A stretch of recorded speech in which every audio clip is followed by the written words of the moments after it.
We are a maritime-first data company.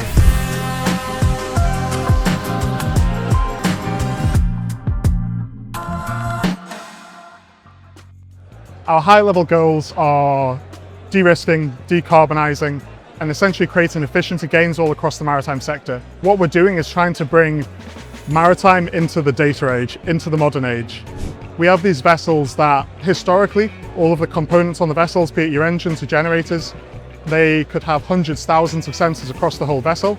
They'll be polling data at hundreds or thousands of times a second, some of them. So you're creating gigabytes and gigabytes of data every day.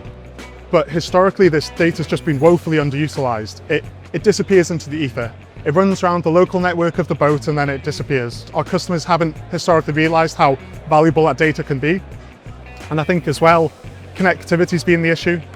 If you have a vessel in the middle of the Atlantic Ocean, for example, and you have gigabytes of data being produced, there's been no way to get that data off the boat, especially live. By the time it gets ashore, again, you've got reams of it, and people haven't historically known what to do with it. You know, I think previously we lived in like an informational drought. Now it's a bit like we live in an informational flood, but no one can swim.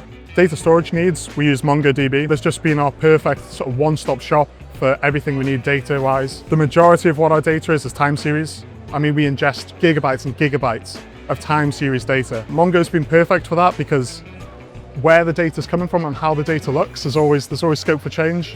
What we're seeing generally is a little bit like plug sockets, if you like.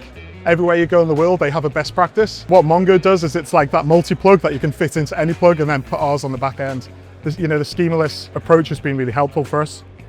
It just allows us to ingest all this time series data in basically any capacity that we need to and any way that it comes in. Our job is coming in and, you know, trying to teach them how to swim, if you like. You know, we're going in, we're doing the analysis, we're taking that data and trying to unlock value from it. And that's one of the things we love about Mongo. It provides so much of the hard work is already done for us. We don't have to go in there and do the hosting, or we don't have to apply resource for optimizations. We do some stuff, but occasionally Mongo just flick a switch behind the scenes and all of a sudden we've gained like a 100% improvement.